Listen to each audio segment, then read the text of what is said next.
Nesse vídeo você vai conhecer 4 controles iniciais para uma empresa que ainda não tenha controle nenhum. São controles mínimos que você precisa para conhecer e principalmente fazer a gestão financeira de uma empresa. E eu vou te mostrar como aplicar hoje mesmo na prática. Então, se sua empresa ainda não tem controle financeiro, eu recomendo que você veja esse vídeo até o final e aplique tudo aquilo que eu vou te ensinar nesse vídeo hoje. E só mais uma coisa, se você conhece alguém que está se sentindo frustrado ou está se sentindo perdido com relação à área financeira, eu peço que você compartilhe esse vídeo e ajude essa pessoa também. E agora vamos lá para minha tela que eu vou mostrar para vocês o primeiro controle. E o nosso primeiro controle é o controle de entradas, é o nosso controle de recebimentos, principalmente recebimentos de cliente, tá bom? Mas aqui a gente vai tratar tudo dentro de uma planilha só para simplificar, né, a manutenção desse controle. A gente precisa pensar nisso também, né? Quanto menor o esforço que eu vou dedicar para manter esse controle em dia, melhor é para mim, porque eu vou economizar muito tempo. Então eu quero mostrar para vocês aqui uma sugestão de controle de entradas, tá bom? Isso aqui não é regra, isso daqui você pode customizar de acordo com a sua necessidade, né, a necessidade da sua empresa. Então nós temos aqui um controle de entradas, nós temos basicamente entradas por fontes provenientes de clientes, de empréstimos, do sócio, né? Algum estorno de alguma coisa, tá bom? Então aqui vão entrar todas as nossas entradas, tá? E eu vou explicar para vocês aqui a minha sugestão de controle para você. A primeira coluna que nós temos é a data da venda, né? No caso de ser uma venda, nós temos aqui a data que a gente vendeu. Só que existe a data que eu vendo e existe a data que eu recebo, né? Não necessariamente são a mesma venda, a não ser que seja uma venda em dinheiro ali que você recebe na hora. Mas normalmente não é isso que acontece, até mesmo se você tem vendas no cartão de crédito, né? Você vende no cartão de crédito, você recebe daqui a 15 dias, 7 dias, 30 dias, depende da negociação que você tem com a empresa que está prestando esse serviço para você, né? Então, nós temos aqui a data de venda, que é a data que de fato você realiza a venda para o seu cliente. A data de vencimento, que é a data esperada que eu quero receber do meu cliente, e eu tenho uma data prevista, tá? Que é basicamente a mesma data de vencimento, considerando algumas questões aqui que eu vou colocar para você, tá? Isso daqui é muito importante. No mundo perfeito, a gente vai realizar a venda e vai receber na data de vencimento. Só que a gente sabe que isso não é uma realidade que acontece em 100% dos casos. Então nós temos uma data de vencimento e uma data prevista. A data prevista é a data que eu vou considerar para receber títulos, vendas, né? Eu vou receber vendas que existe um certo risco do meu cliente não me pagar em dia, tá? Eu vou mostrar para vocês aqui, ó, eu até coloquei uma descrição mais simples aqui para você entender. O cliente excelente, ele é o cliente que paga na data, tá? Então, eu tenho uma data de vencimento, que é o dia 10/2/2023, e a data prevista de recebimento é a mesma data do vencimento. Meu cliente sempre vai me pagar na data do vencimento. Eu tenho um cliente problema, que é o cliente que não me paga na data que ele deveria pagar. Ele sempre vai pagar com atraso, sempre vai me pedir um boleto, vai me pedir mais tempo, tá? Esse cliente problema, ele vai me pagar aqui mais ou menos 10 dias depois da data de vencimento. E é extremamente importante que eu tenha essa data prevista, por quê? Porque no meu planejamento do fluxo de caixa, que também é um controle, né, que a gente vai falar um pouquinho mais para frente, eu tenho que considerar esse desvio de data, eu tenho que considerar essa questão do cliente, do risco do cliente não me pagar, tá bom? Por quê? Porque se eu contar com esse dinheiro dentro do meu fluxo de caixa e o cliente não honrar o pagamento dele, o que vai acontecer? Vai faltar dinheiro na data que vai precisar de dinheiro, tá bom? Então, para a gente fazer uma gestão de fluxo de caixa, a data de previsão de recebimento do meu cliente é muito importante, tá bom? E aqui a gente está classificando o cliente como excelente, problema ou normal. Eu coloquei uma coluninha aqui de risco, né? O risco baixo, o risco alto e o risco poderia ser um risco mediano, né, se fosse um cliente normal. Só que é claro, você vai adaptar essa realidade para a sua empresa, tá bom? Então, nós temos aqui a questão do risco, nós temos um status, né, que é a receber ou recebido, né, caso você já tenha recebido, você não precisa considerar aqui. Você tem uma categoria, essa categoria você tem várias categorias aqui, como a gente está falando de uma entrada através de vendas de clientes, você escolhe aqui clientes. E o que tem aqui nessas duas colunas é uma automação que vai vincular diretamente com o nosso fluxo de caixa, ou seja, eu preencho a minha planilha aqui e ela já leva a informação lá para o meu fluxo de caixa que eu vou mostrar mais para frente, tá? O importante aqui é você saber que tudo que for entrada eu vou considerar nessa planilha. Então vamos criar uma entrada, por exemplo, eu tenho aqui, só que não vou criar uma entrada de cliente normal, eu vou criar uma entrada de empréstimo, só para dar um exemplo para vocês, tá? E aqui eu vou colocar R$5.000 de empréstimo. Bom, risco aqui eu não precisaria, né? Não tem risco nenhum. E aqui eu tenho que classificar como empréstimo. Então eu tenho entrada de cliente e tenho entrada de empréstimo. E na minha coluna F e G, basicamente eu tenho o banco, né, que eu vou trabalhar, e tenho uma descrição para que pode ser uma informação até mesmo para o departamento de cobranças, né? No caso, você mesmo estaria fazendo a cobrança. Por exemplo, um cliente problemático, né? Um cliente problema, você faria uma cobrança antecipada. Antes de vencer, você já liga para ele perguntando se está tudo certo, né? Se está tudo ok, se ele vai fazer mesmo o pagamento na data do vencimento. Ele vai falar que sim e provavelmente ele não vai fazer o pagamento, tá? É assim que funciona. Mas mesmo assim você está fazendo a sua parte, né? Se você tem um cliente problemático, você vai ter que gastar mais com suporte com ele. Na verdade é assim em praticamente todos os negócios, tá bom? Beleza? Então este é o controle de recebimentos, é o controle de entradas. Então a gente vai juntar tudo que é recebimento de clientes e qualquer outro tipo de entrada. E agora nós vamos para o nosso segundo controle, que é extremamente importante para a gestão financeira da nossa empresa, que é o controle de contas a pagar. Contas a pagar de fornecedores, de tributos, de salários, qualquer tipo de contas a pagar, né, que vá sair do nosso caixa, até mesmo de empréstimo, né? A gente vai juntar tudo aqui para facilitar a nossa vida, né? Menos é mais, menos planilhas vai economizar bastante tempo para a gente se dedicar ao negócio da nossa empresa, tá bom? Então a gente está diminuindo o máximo que a gente pode, a gente está enxugando o máximo que a gente pode os controles da nossa empresa. E aqui basicamente vão ser todas as saídas do nosso fluxo de caixa, tá? Então, basicamente eu tenho uma data de compra, né, e uma data de vencimento. E aqui eu tenho o nome do meu fornecedor, tenho o valor a pagar. Aqui nessa planilha você já pode deixar o valor positivo, né, que lá no fluxo de caixa automaticamente ele já vai inverter o sinal. Nós temos aqui a informação de banco, né?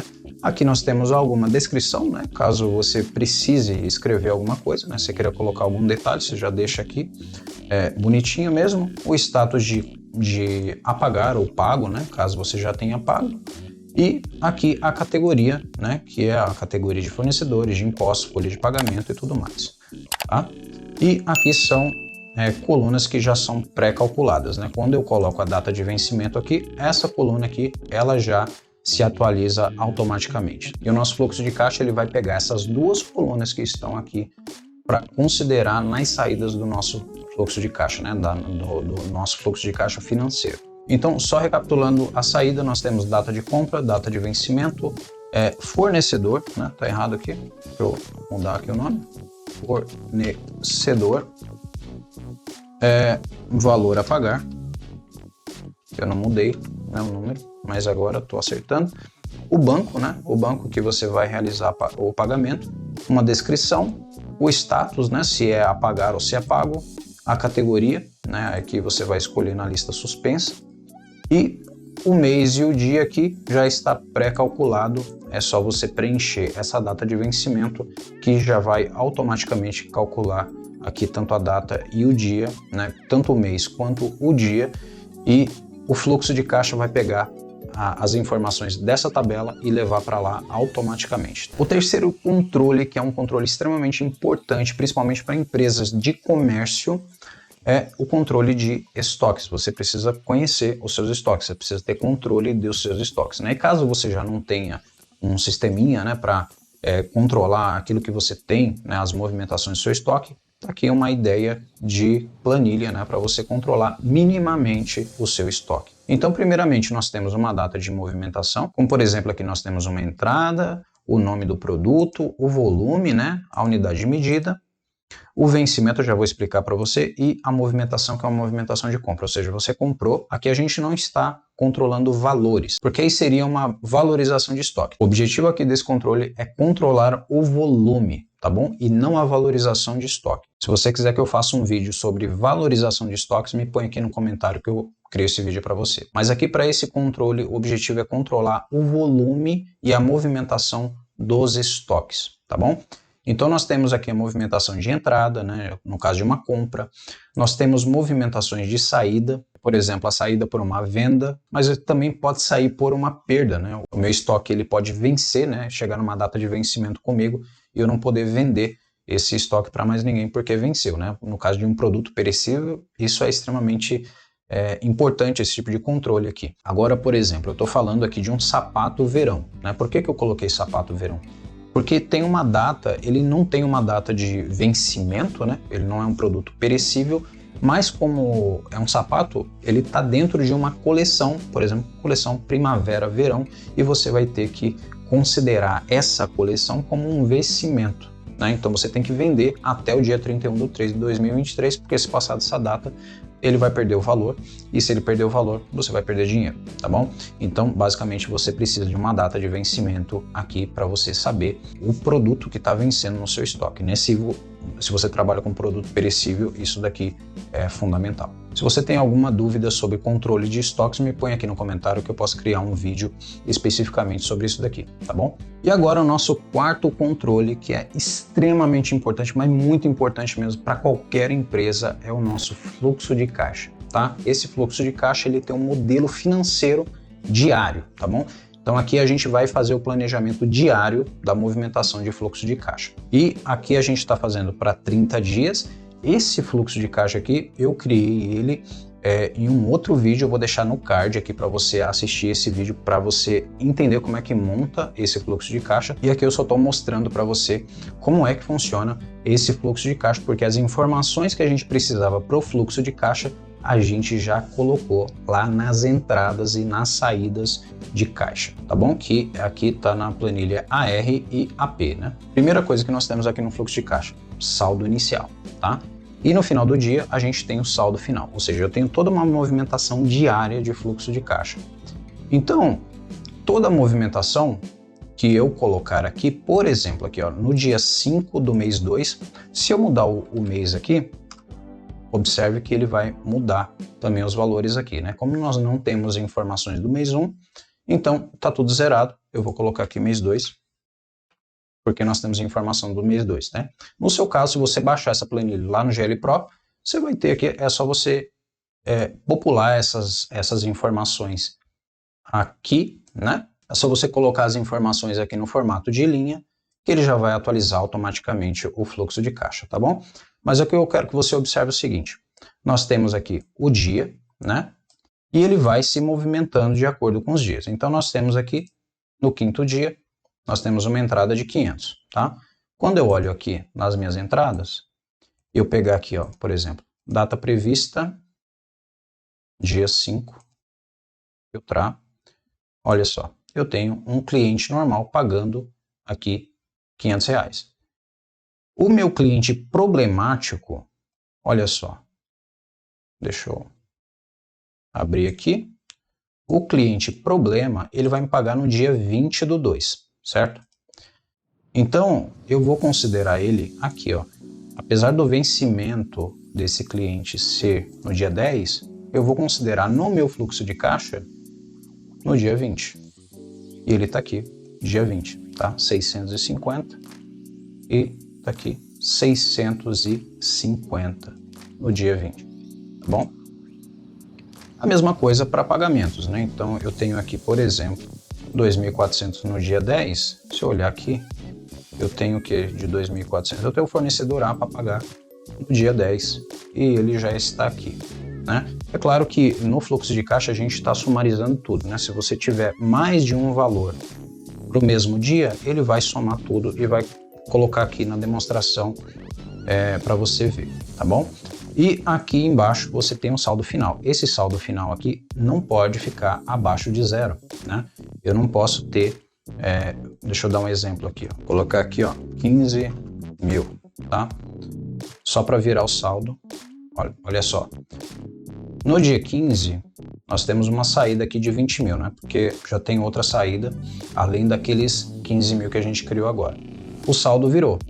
Se o saldo virou, ou eu vou ter que receber de um cliente, ou eu vou ter que fazer um aporte do sócio, ou eu vou ter que pegar um empréstimo. E é por isso que você tem que ter um controle diário do seu fluxo de caixa, porque você tem que saber de onde que você vai tirar esse dinheiro, ou se você vai ter que negociar o prazo com o seu fornecedor, pedir alguns dias a mais para cobrir, né, para receber de um cliente e cobrir a dívida que você tem com ele, tá bom? Isso daqui é gestão de fluxo de caixa e gestão de tesouraria. O que a gente quer é evitar que o saldo fique negativo, né? O saldo final do nosso fluxo de caixa fique negativo aqui, tá bom? E tudo isso daqui é calculado automaticamente aqui na nossa planilha, né? Basta, é claro, você mudar o mês aqui para ele calcular para o mês que você está trabalhando, tá bom? E aqui no nosso fluxo de caixa nós temos uma separação muito importante, tá? Que é operacional, financiamento e investimento. Se você está começando agora a aplicar o seu fluxo de caixa, se preocupe mais com aquilo que é operacional e aquilo que é financiamento, tá? Deixa um pouco de fora o CAPEX. Tem outros vídeos aqui no canal explicando o que é CAPEX, a diferença de CAPEX e de OPEX. Mas se você está aplicando, está começando agora, não se preocupa muito com isso, tá? Vai mais aqui no cliente, fornecedor, imposto, folha de pagamento ou alguma outra, né? Alguma outra categoria que você venha criar, empréstimos e juros aqui, né? Financiamento, que já tá bom demais, tá bom? Comece simples e depois você vai agregando elementos para facilitar a sua gestão do fluxo de caixa, tá bom? Então tudo aquilo que a gente fez antes é basicamente para a gente chegar aqui no fluxo de caixa e ter um controle o mais próximo da realidade possível. E se você quiser ter acesso a essa planilha que eu acabei de te mostrar, ela vai estar disponível lá dentro do GL Pro, que é a nossa área de membros aqui da Guarda Lucro. Meu nome é José Moraes e se você ainda não é inscrito, eu convido você a se inscrever. Toda semana eu estou publicando conteúdo novo nesse canal. Eu fico por aqui e até o próximo vídeo.